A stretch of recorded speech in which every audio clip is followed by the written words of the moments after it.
Hello, everybody. Hello. Good morning. I wasn't talking to you. I was talking to them. No. It is 10 o'clock a.m. Pacific time on a Wednesday morning. So this is a Privateer Press Dev Hangout with part of the dev team and a little bit of a bonus. Any of you guys that are in Wisconsin going to the ACD distributor show this week might see William Hungerford. So his seat is being taken this week on our Dev Hangout by Matt Getz. Far better beard. Yes. Far better. The most luxurious of all beards, at least in this shot right here. He's our writing manager. Mm-hmm. I am Will Schoonover, also known as Oz, the development manager at Privateer Press. And this is Pil Wagani, I've been told to introduce him Thank as. you. Our lead CID developer. And we're going to talk about some various things this week that are development related. You can watch our streams every week, Tuesday, Wednesday, and Thursday at 10 o'clock a.m. Pacific time. On Tuesdays, we play a game, sometimes War Machine, sometimes Company of Iron, sometimes something else. Monster Apocalypse is coming. We're going to play Monster Apocalypse soon. Soon. Wednesdays is our Dev Hangout, and then Thursdays is Get Your Paint On with Dallas or Brendan, one of the painters, showing you something they're working on and talking to you guys about painting techniques. Dallas was doing his G-Tanks from Monpoc last week. I don't know what he's doing tomorrow, but it probably is the G-Tanks. Maybe it's something else. I think he's going to be either finishing up the G-Tanks or going on something far more exciting. He also showed off a Guard Strike Fighter last week really fast. It flew through the screen and he made some cool noises. So tune in for those and you get to see random things. We also sometimes bring models on other streams, like we brought the Shrine of the Lawgiver onto a stream recently and showed how big it was. I can't remember how big it was though. But this is the Dev Hangout. Dev Hangout? Yeah, Dev Hangout. So we're going to talk about dev stuff today. Do you guys miss Tang? I do miss Tang a little bit. It's so refreshing. Yeah. So beautiful. Crystal Light though? Stay. No. We're gonna stay on target. On target. So, for any of you guys that were participating in CID, our community integrated development, the Exemplar CID just wrapped up. It did. It wrapped up on Monday. Closed on Monday. We gave you guys the weekend to give us feedback and type form stuff and all that. There weren't a lot of changes during that last week, though, because we were pretty locked in and settled on where everything was. Yes. Yeah. So we're pretty happy with most of the stuff that's in there right now. There are a few things that we're still keeping an eye on, sort of like what we mentioned last week. Purifier, Harbinger are all things that I personally want to see more, and I know I'm going to be playing a lot more internally with. Bastions, of course, were a big hot topic throughout the entire CID, another thing that we're going to be looking at internally.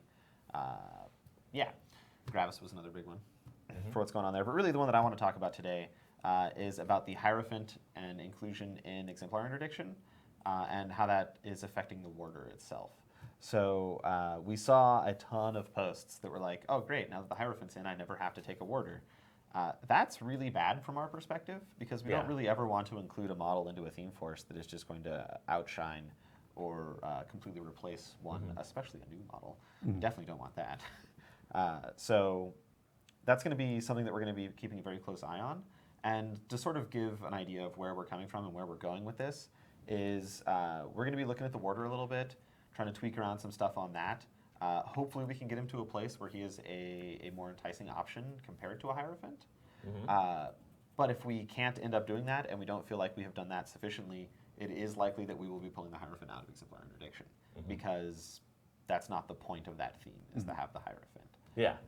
That was flexibility and not just the only way to play that theme. Although from the story side of things, it does make a little bit of sense to have them there, right? Sure. The Exemplars are kind of the interdiction force of the Protector of Menoth, and sometimes they'll gather up like local Menites that can be converted to the cause. So having a priest like a Hierophant there in order to sort of rally those people, that makes sense to me anyway.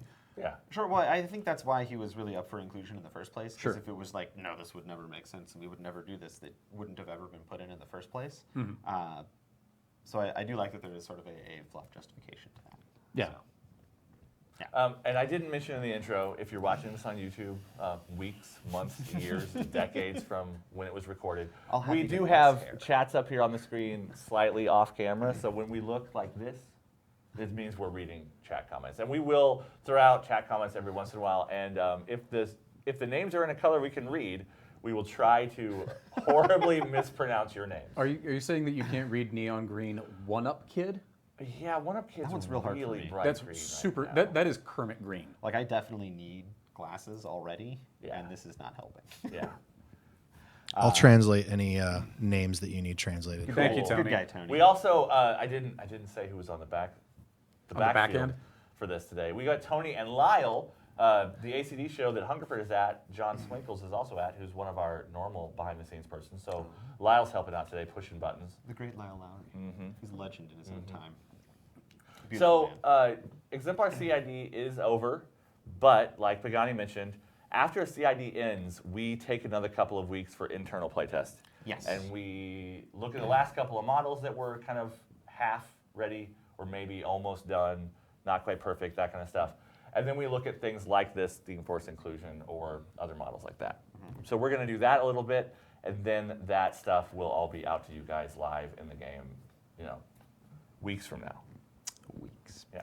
So Red Death M asks, Pagani, are there any thoughts to make the warder more attractive? I feel like points drop won't do it, so some additional abilities. It was stated that magical caster support was not a portion of his concept. That says concert, but I think you mean concept. So maybe some additional / more potential martial advantages. Yes, I have tons of ideas. I'm not going to talk about them here because we haven't discussed them all internally yet. So I don't want to give anything that might just get shot down in a meeting or something like that later and get anyone's hopes up. But yes, I have some ideas. And Haggis McMutton, it's in red so I can read it, Ooh, beautiful. has an interesting question that we hear this kind of thing all the time. Anyone know a rough estimate for when these models will be in stores? The CID schedule is roughly, Very roughly. 3 months out from street date. So that gives us time to finalize development, do editing, do all the layout stuff, and then do production. And it kind of coincides with when the stuff is also solicited. So distributors will start seeing this stuff 3 months out too. So that's not permanent, like locked in stone for every single model, but in general, you can expect models to come out a few months. And if you look at the dates for when the Blighted Ogre stuff or Legion launched in stores and when its CID happened, it's around that kind of time. That one was a little strange because we did have a ton of pre-releases for them. Yeah. Like I think we had 3 shows in a row where we were. And able to also, pre-release, so. as Lock and Load happens and Gen Con happens and that kind of stuff, models will come out before their street dates, just depending on when their production is done in-house. Because a lot of that stuff is determined by, is the model finished? Is the, is the final version of the model in production? Are there any hiccups? Those kind of things. I think we got a question for Getz here in the chat. Anthony Martinez asks, was the reference to a young De Northrin Yeah, to Northrin. child some distant relative of the Ragman or a potential offspring? So I'm not even sure what's being talked about here, so if you could. So fill us this is in. a reference to, unless I'm mistaken, Fire in the Forge in No Quarter issue No Quarter Prime 4, Okay. where Irisk made reference to having possession of a young De Northrin child, Okay. using it to kind of intimidate Alayli's noble to doing what he wanted. Anthony, what I can say is, if No Quarter 5 is already on shelves, Lila, is that true? Thumbs up or thumbs down? No Quarter 5 will be out on Friday. On Friday, okay. So if you look in No Quarter issue 5, I wrote some fiction for Oz's Company of Iron, and you'll be able to see kind of where my head has been for the last little bit, and that should answer your question. Short answer, maybe. Nice. Joseph Jakul the third has a good question. When we're talking about the Warder and the Hierophant, it's similar to Retribution having Silas and the Fane Knight. And sometimes, sometimes the Fane Knight is a better mix for your caster, and sometimes Silas is a better match for your caster. So what we were seeing a lot in CID was a lot of people were saying, I only play these casters in this theme force, and I only want the Hierophant with it. Yes. So if we would have gotten a lot more feedback that said, yeah, when I take casters X, Y, and Z, I use the Hierophant, but when I take A, B, and C, I use the Warder, that would have been, at least in our eyes, more balanced. Absolutely. And the way we want to see it. But we didn't see as much of that. We saw more feedback that said, well, I'm more than likely going to take the Hierophant all the time instead of the Warder. And to point out, this isn't a done deal, right? Like this isn't like the Hierophant's coming out for sure unless we can do something. This is just a discussion point that I kind of just want to bring up and chat with people about. So, yeah. Pork Socks, beautiful name, from Twitch here asks, when will the Ret CID begin before lock and load? It will not. No. It will be happening after lock and load. Lock and load is right around a month away. Yes. It's June 22nd. You can still buy tickets at pplockandload.com. I believe I got that address right. Yes. If not, Tony and Lyle will put it up on the screen in a correct way. And if you don't know about Lock and Load, it's your chance to come hang out with us in Seattle for a weekend, playing War Machine and other things, Company of Iron, possibly seeing some Monpox stuff, depending on what's here and what's available and what's real. You'll at least probably see some more painted models, because I know the guys have been painting some more of the models for the studio stuff for Monpox. Have you seen Dallas's? I have seen Dallas's cool little sci-fi white tanks. I have seen them. They're sweet. Which you can see tomorrow, more of, on his Get Your Paint On. And he painted them last week on Get Your Paint On, so you can also So see them that there video right is now. available. So other stuff about CID that's not directly related to Exemplar. Sure. And we do have some other questions popping up in chat that are not particularly relevant to what we're talking about right now. So we're going to go through all of our stuff that we want to talk about, pull those questions out, and then we'll talk about those questions at the end. So we're not ignoring you. They'll get answered. So we got a lot of new people that jumped into the CID because it was Protectorate, and we haven't done a Protectorate CID yet. So we got a lot of people whose expectations were not quite lined up with what CID was. And we answered a lot of questions during these dev streams and also during forum posts and other things. And so we want to take a chance here, since we don't have a lot of new model talk, to kind of talk about CID a little bit and expectations and what you can do to help us and what you don't necessarily want to do because it doesn't really help us out a lot. And we imagine that when the Retribution CID starts, we'll get a lot more people who've never participated in CID before. Because it's another new faction that hasn't gotten a CID yet. So one of the most important things about the CID is that we use a lot of different tools. We have various things on the forum and various other things, and we try to use each of those tools for what it is set up to be. And it helps us a lot if you guys stay inside that box when you're using those tools also. Yeah, so we use the theory list building section is a big one. There's a lot of conversations that go on in there. And sort of the purpose that I see for this is hey, I don't really understand how this caster is supposed to function. Help me build a list for this caster. So we saw a lot of that with Serenia, right? Like what goes well with her, what uses her abilities well, what's sort of themed with her, what works out great. And then also like, oh, hey, they just changed a bunch of stuff on Krios. What does this do to his role on the table? How do we want to go through that kind of stuff? What we don't really want to see in theory and list building is, hey, this thing sucks, you should fix it. That's what we're trying to do. Like that's the whole goal of all this is like if something is not as great as we want it to be, we want to get it to a place where players are excited about it again and players want to include it in lists. We don't necessarily want to make this the best model in the faction, however. Yes. We want this to be like this thing is cool and it has a place and it can do this thing and that's great. Something I think also that's important to say that's a little bit off topic here is when we see things like, for example, from this CID, Vengers are great with Krios 3, but are not really great with anyone else. We don't necessarily have a problem with that. Yeah. Right? Like as long as there is a spot where something is great, that's what I care about, right?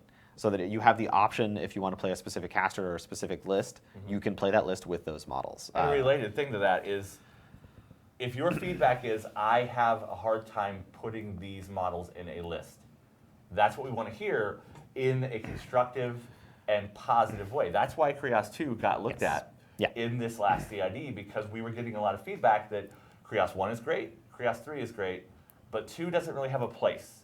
The other two versions do jobs that he might be having some crossover with. There's other Protectorate casters that do the same similar job. So what is a good reason for having him in an army? And we reevaluated him and changed his kit a little bit so that he had more of a place. Yes. And once again, kind of like I just said, right? Like we're not looking to make Krios 2 the best caster in the faction or anything. We're looking to get him a spot and get him something to do. And I feel like we have done that. That was one of our questions from chat from Striker911. How do we feel about Krios 2? I think he's in a great spot. Is he the best caster in the faction? Probably not. Is he incredible and going to blow out all the tournament scenes? Probably not.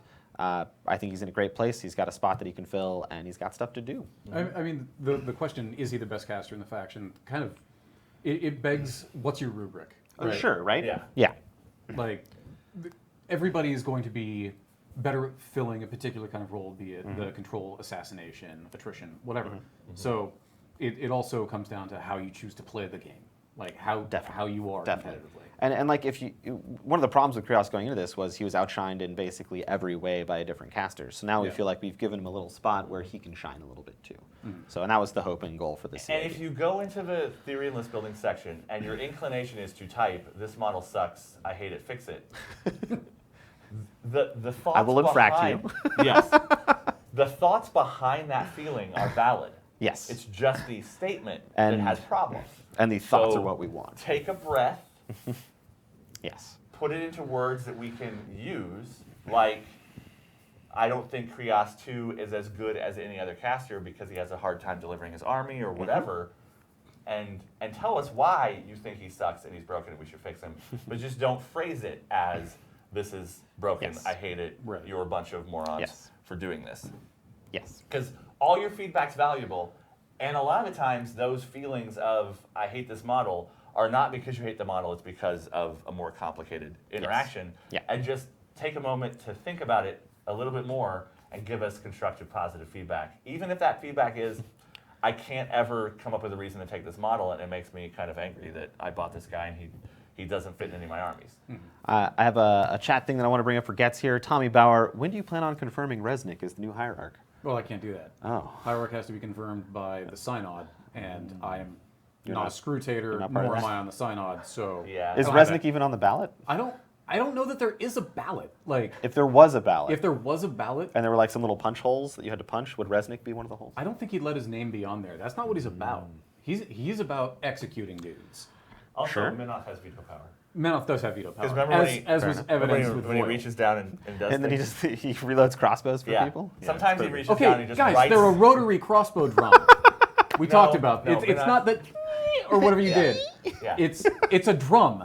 It rotates. It Eh. probably has some sort of return mechanism on the string to redraw it, but it's just like an ammo wheel. Are you telling me it's magnetic? No, it's not magnetic. I didn't say anything about it being magnetic. Okay, so Moving I'm on. gonna trigger Getz super hard here. one of our other tools in CID. Yeah. So our next tool is battle reports. Yeah. Battle reports are fantastic. One, it lets us see what you're doing with the different models. That's important to us because we have roles and battlefield roles that we want to see models fill. And if they're doing the things that we want them to be doing on the battlefield, great. If they're not doing those things, not good. Not where we want to see things. We don't really want to see like Bastion's trying to flank stuff. So if players find out that Bastion's flanking stuff, like running down the side of the board for 4 turns to get like 8 inches up the board, is just not good. That's not where we want those to be. And if players are finding that to be the most effective way to use them, something's wrong. So battle reports are fantastic. They also give a lot more credence to your feedback. You have now played a game with the models. You understand exactly what went wrong in the game. And hopefully you can make an analysis about your game and then come up with a solution to any problems that were given there. And theory and list building doesn't get as much weight from us as battle reports. Yes. If you post in theory and list building, I really think this is a great army. It's got all these things. It looks so perfect on paper, but you've never played a game with it, then that doesn't matter as much as never posting in theory and list building and posting one battle report with an army that you think is great and proving that it is or that it isn't. Yes. I would also like to point out, Getz, that the great Doug Seacat in chat here has confirmed that Minoth does not approve of magnetism. Oh, good. Thanks, So- Doug. And Two out of 2 writers agree. one of the other really important parts of battle Yes. reports is that you're not playing a real game of War Yes. Machine when you playtest. Right. So if you're playing against someone who's new to the game and you beat them really bad, don't tell us that all your models are broken and overpowered because you beat someone who didn't know how to play the game. Yes. When you're playtesting, Very important. that's why we encourage people to take breaks between playtesting and playing regular games. When you're playtesting, you should be working as a team to get the most out of both armies. And if something crazy happens, like I could have assassinated this caster on anything but Snake Eyes, and I rolled Snake Eyes, then You assassinated the caster. then, They then your died. feedback shouldn't be, oh, I won because dice. It should be that maybe this caster's a little too strong because of the way I set this thing up, and the only reason I failed was dice. Because the fact that you rolled Snake Eyes in that instance is not as important as everything else that's set up that all I had to do was roll a 3 and I won the game. One of my favorite things about playtesting War Machine upstairs is when people on both sides of the table get in and kind of talk through exactly how someone's going to win or lose the game, right? Yeah. Like that shows sort of the neutral approach that playtest should have. And honestly, that applies to competitive players as well, right? Like if you're practicing for a tournament, you should be playtesting like that. You should be helping your opponent learn what they should be doing, and they should be helping you learn what you should be doing as well. Yeah. So that doesn't just apply to CID, that applies to like high-end tournament playtest as well. And feel free to rewind actions. Like if you move a solo up that you need for later in the game and you accidentally moved it 1 inch too far when it wasn't necessary, and it gets shot off the table, and it's a brand new model you've never played before, then maybe it's more valuable to keep that model in play and have it not have moved as far forward than it is to kill it in the first round and never see it ever again. So we'll talk more about battle reports in the future. It's one of the strongest tools we have, and it's one of the things we care the most about getting right. Danger Boy 109 says, can you guys please go ahead and confirm and give a hard no on Solo Machine for CID? I don't even know what that is, so maybe? Oh, Is do you that mean like playing against games yourself? by yourself? Oh, Do you mean playing games by yourself? that is not as helpful to us as a game that is played against a person, and we highly Yeah. suggest against it. We want the both sides of the table sort of feedback, because then you two can talk about things. Yeah. And instead of just like solo thinking about something, it's way, way, way better to be able to converse with someone about whatever your concepts are going into the game. Theory and list building is for your personal thoughts that are just you. Yeah.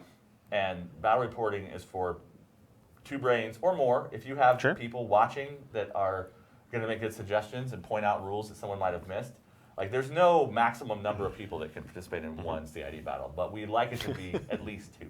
Yeah, two minimum. Well, please. from playtesting the RPG and designing for it, one thing that I've noticed is you will always, even with the best intentions, go in with some kind of observer bias. Yeah, And it's gonna happen. beyond that, there are people who will able to think more abstractly about a particular situation than you can, and be able to see angles and opportunities that no matter how much you worked on, even if you designed the thing yourself, you completely overlooked. So Yeah. having that other person there just looking for those alternative angles is incredibly useful. Incredibly. So we actually have our list in a little weird order here. I want to talk about this one next. Cool. So the next thing that we want to talk about in terms of CID and how useful it can be and how to interact with us as developers through CID is the feedback form. And the feedback form is a little sub-forum, essentially, that you can't post in at all, but there is like a survey in there, essentially, where you can look through all the different models that are in CID. And that's kind of another way that you can know what's in CID, is if it's on that form, unless I forgot to put it in. That happened with the Indictor. Sometimes things slip. It's okay. If it's on there, you can give feedback on it. If it's not on there, probably don't want feedback on it. Yeah, sometimes we include the rules, the PDFs of models Yes. that are not in the feedback form. For example, Roven was included in 1 week because he was changed to just be an exemplar unit. Yeah. He's no longer the mishmash of whatever Roven is and his 2 exemplar bodyguard. What is Roven? He's a priest of some sort. Dude, he's a Vigoth. Vigoth Juvia Roven. He's a Vigoth. That makes He's a sense. member of the Synod. Sure. So he's one of the... He could confirm Resnick. Well, he would be part of the body that would do that. He could But vote. again, He gets a vote? He can vote. also, If it there's seems voting. incredibly irresponsible to take a Vigoth and throw him onto the battlefield as a character unit. Like, he's... If Again, one of... Severius I can do think, it. Doug, you can confirm or deny, but I think there are 12 Vigoths total Sure. in the entirety of the Protectorate of Menoth. 1/12 of them, so Well, then they've got Vigoth to spare. they've got Vigoth. They don't have Vigoth to They spare. only need 3, right, for a vote? That's the quorum rules? That's the quorum Yeah. rules. You know, We're going to make it up now. You know, yesterday was International Goth Day. When's International know. Vigoth Day? It's shortly after I think it's International Ostrogoth Day. Cool. So, yes, feedback form. The feedback form is great if it's working properly, which it doesn't always, but usually it does. You can select all the models that you play tested with. You can give us a couple different ratings on them. You can give us your approval rating. Do you like this model? Do you think it's fun? Do you enjoy playing with it? Do you enjoy playing against it? All that kind of stuff. You can give us, do you think this is pointed properly? Yeah. Like, is this too expensive? Is this not expensive enough? And that's important because sometimes the model's rules are great and you just want it to cost a point less or something, or you want it to cost a little bit more without really losing any of its rules. So that's a very important metric for us there. And you can also fill in a comment section. And that comment section, I don't even think has a word limit on it, because we've gotten some pretty impressive essays in there about models and how they fit into armies and what you want to see through them and all that kind of stuff.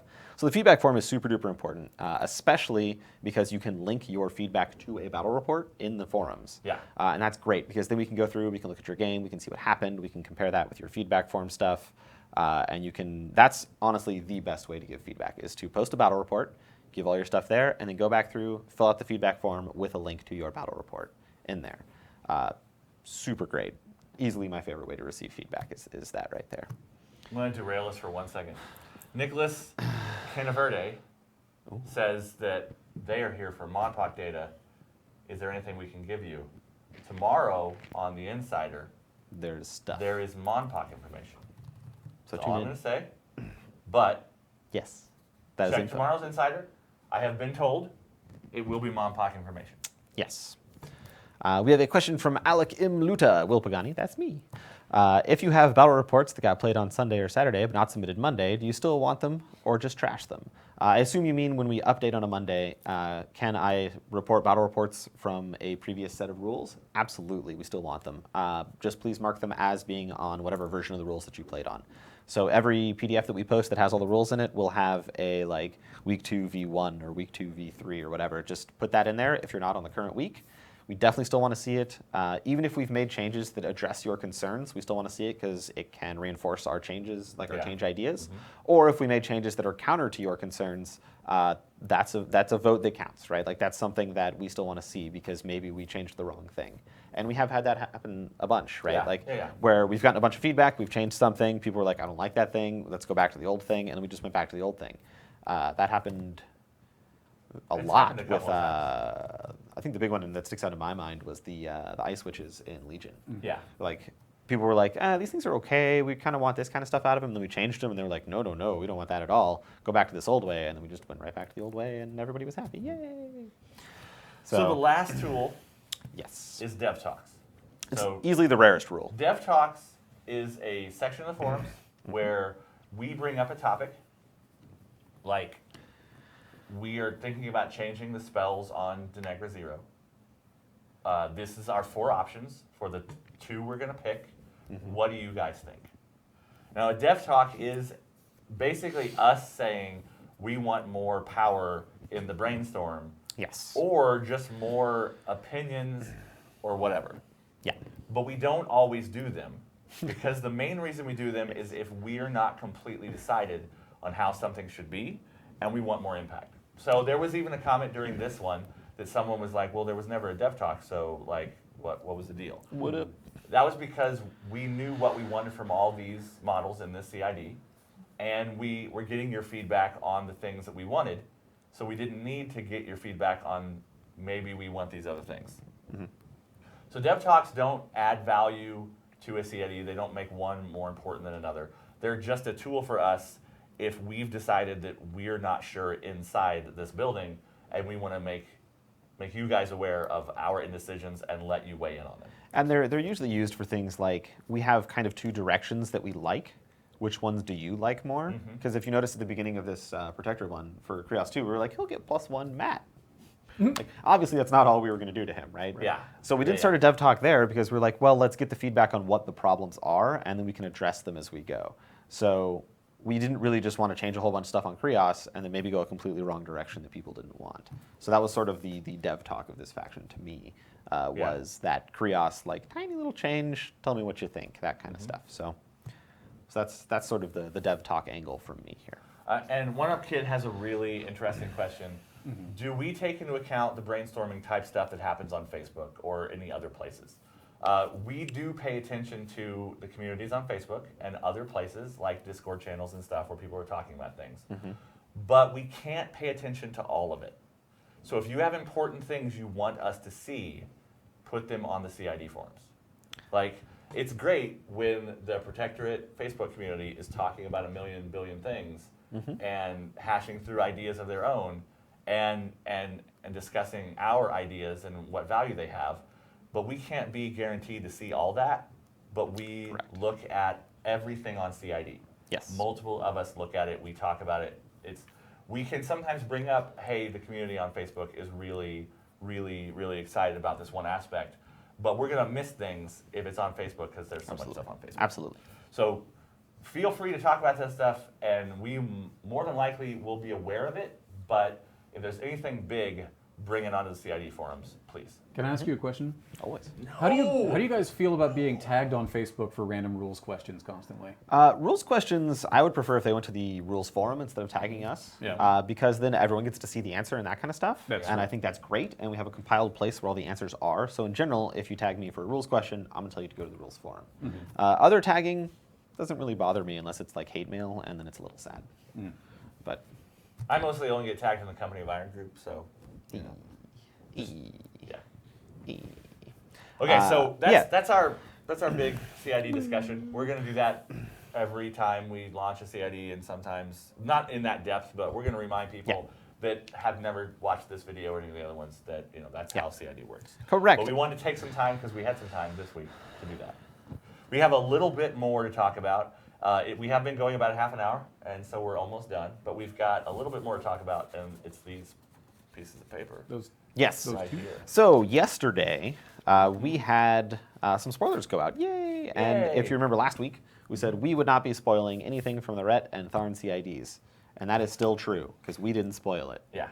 Schick spoiled it. So blame Schick.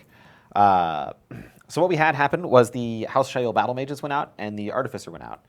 So we've got some cards to put up here for you guys, so you can screenshot them and make sure that everybody's got the same rules, because there was a lot of he said, she said stuff going on, and we don't like that kind of stuff. So we're going to give you these cards here so that you know exactly what's going on. So first up, we got the House Shail Battle Mages. They dropped a point. Yep. They lost, I always get these names wrong. They lost Force Barrier. Force Barrier. And they gained Set Defense. And then I just quickly want to skip on over to the Artificer, whose Force Wall ability changed. And the change there was, instead of affecting all models within, I think it was 3 inches, 2 inches? Yeah, he used to be I a don't actually bubble remember. Yeah. of Force Wall. Around him. Now it is a model unit gains Force Barrier. So to me, these changes are important for a couple reasons. One, the House Shail Artificer is going into the Legions of Dawn theme force. We said that yesterday. We're not going to be talking about anything else besides these 3 things right here, so don't even ask in chat. These are the 3 things that we're going to talk about. This is a clarification of some teasers, and we might throw a couple more models onto a table during a weekly run. Correct, yes.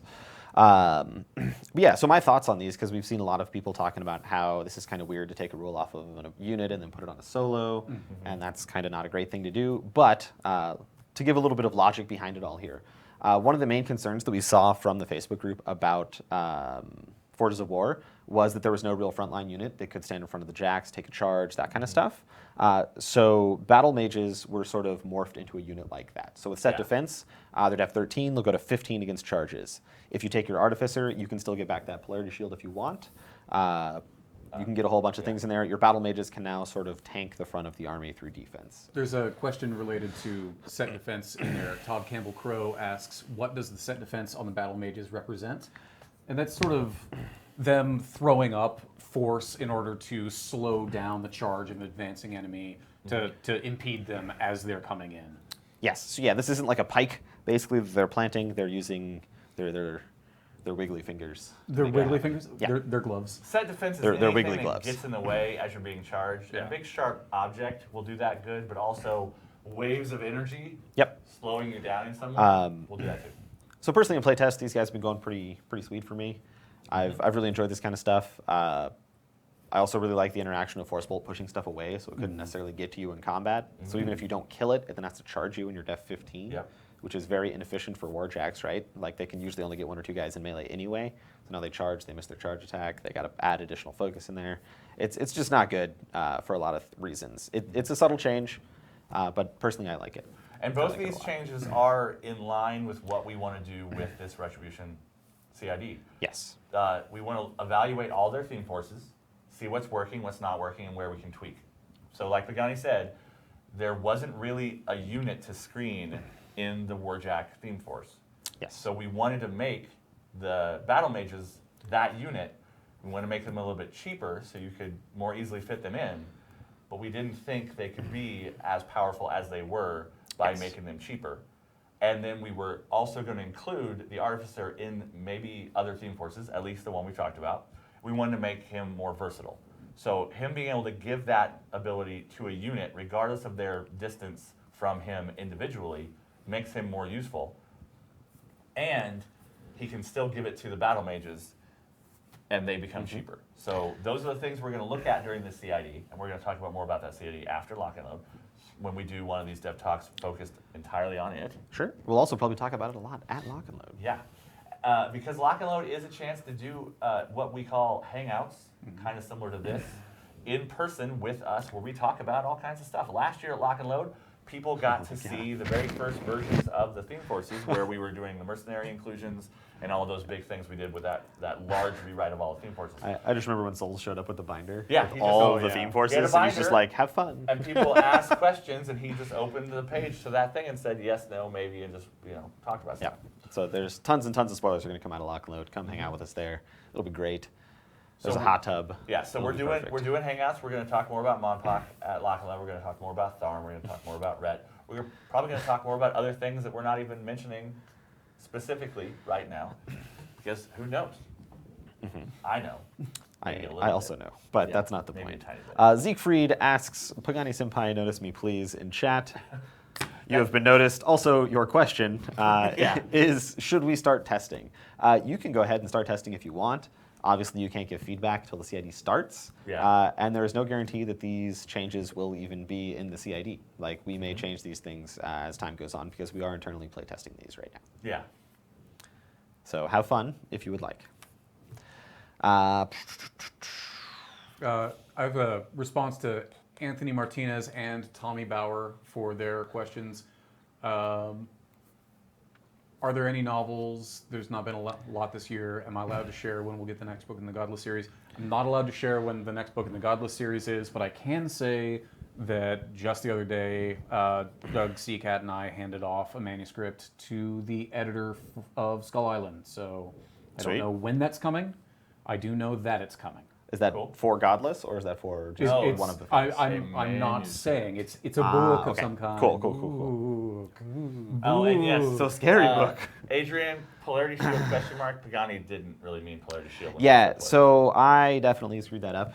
My bad. I said that they were getting Polarity Shield and I actually meant Set Defense. Shield. Sorry, guys. My bad. Yeah. Okay. So Questions. Other questions we've missed. The guys Lyle and Tony back there have been grabbing questions. I don't even know how to pronounce that. It looks like ship. Ship HT335, or it could be Shifit. Yeah, it could be something weird. That's dangerous. We're getting into Schick territory, Yeah. cursing on stream. Could you speak a little bit about your current thoughts on the monk? I've seen in the Welsh yes. Masters. Super def, really high def, no knockdown tough. Potential to be martyred seems a bit hard for his points cost, especially with the Harbinger changes, which Shift is completely behind. Yes. I think it's probably Shift. Probably, that makes more sense. In general, it's two models. Like they lock down scenario. There are plenty of things in the game that lock down scenario very, very well. They're not particularly offensive.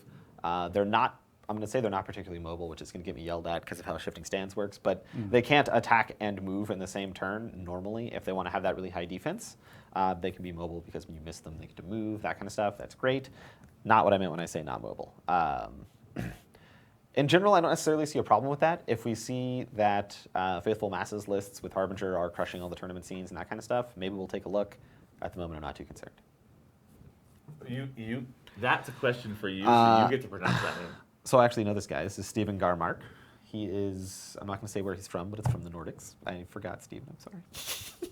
Also, Fennoscandia somewhere, or is he Norway? Like, I don't know specifically. Oh, man. because it I also forgot. says step hanger mark.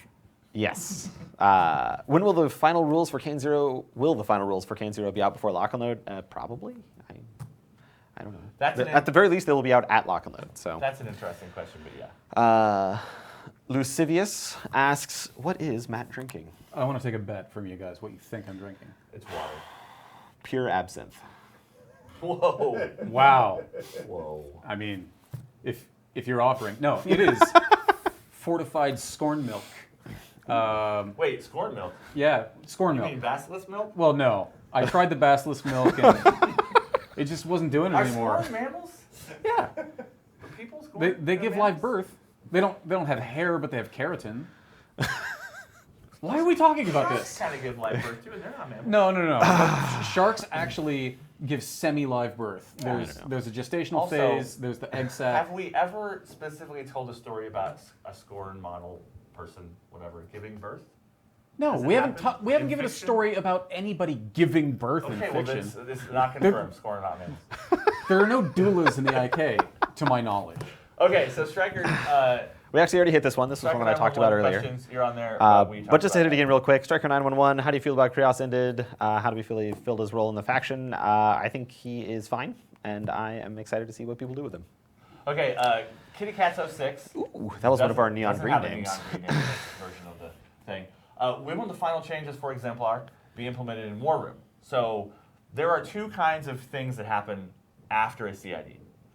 The model rules come out with the model releases, or when a No Quarter Prime comes out, or whatever. There's a couple of things, and sometimes they come out when they're released at a convention early. But then there's the other thing, which is a dynamic update, and that is all the existing models getting updated. The street date of a model, like I talked about earlier, is usually about 3 months away from the start of a CID. The dynamic update happens before that. We've been doing pretty okay with consistency of getting that done in a certain number of weeks/months after the CID, before the street date.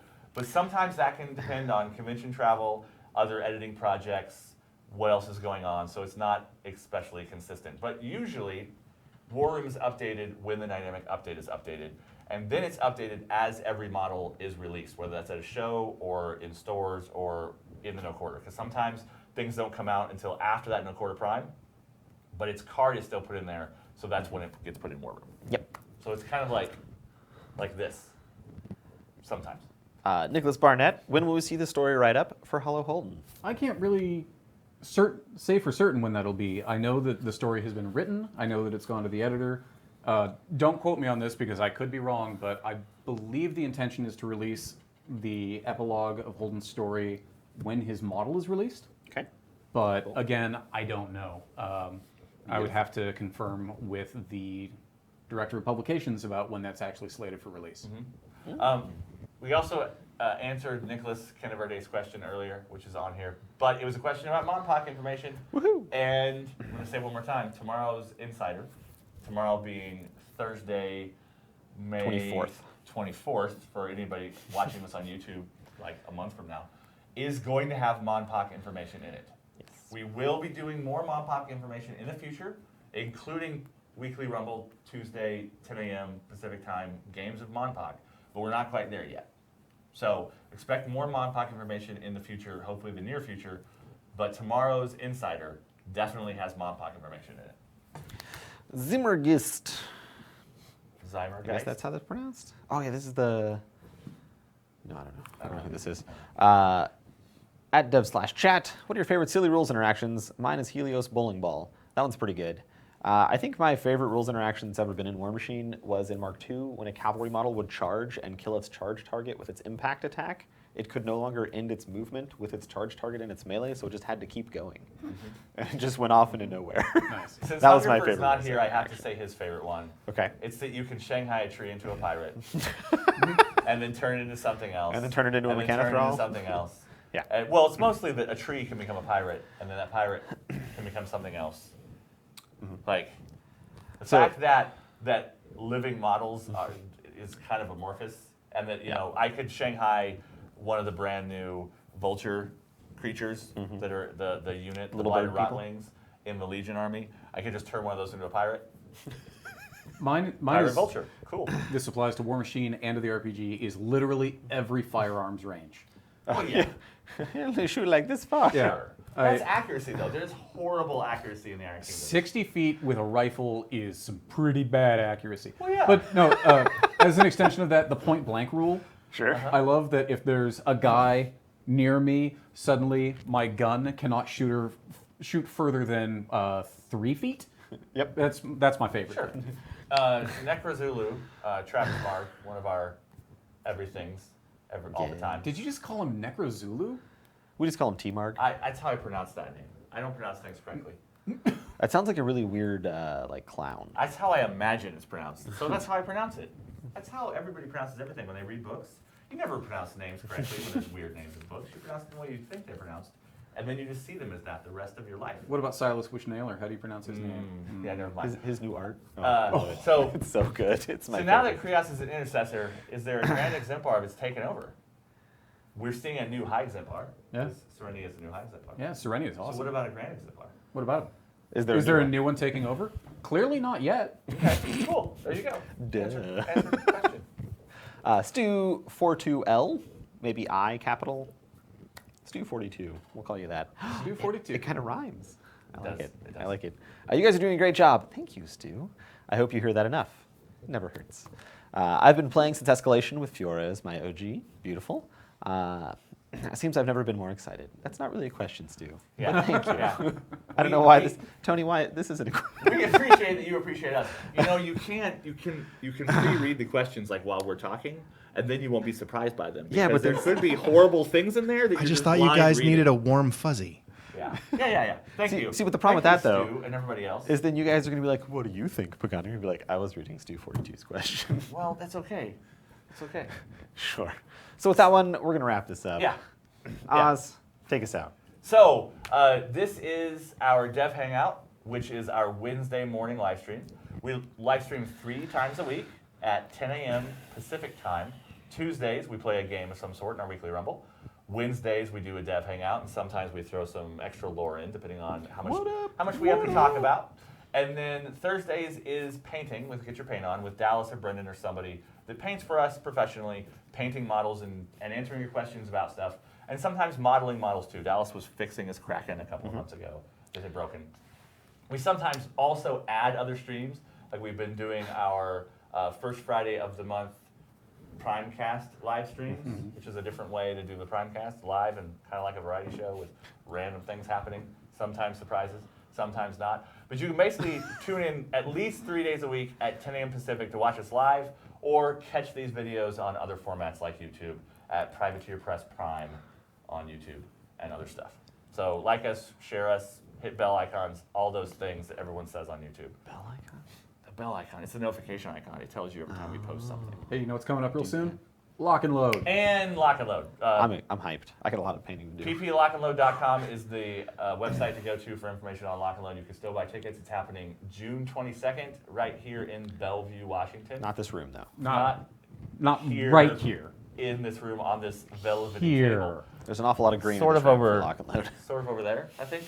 A couple of miles from here at a hotel so that you can stay the weekend in some place that's not a warehouse. But yeah, So I think it's come, that way. come and hang out. You never know what direction.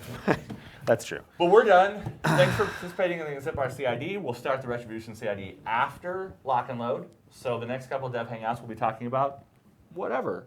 Maybe more Who Monpod, knows? maybe more other things. Maybe we'll just be clarifying things that Schick spoils randomly whenever he wants. Yes, it's true. And thanks for Getz joining us today. So we had a third chair. Thank you for having me. Beautiful. We as will always. see you guys. You will Goodbye. see us tomorrow. We will see you some other time. At Lock and Load. Come to Lock and Load. Hopefully. Hang out. So Zimmergeist here in chat says that his favorite.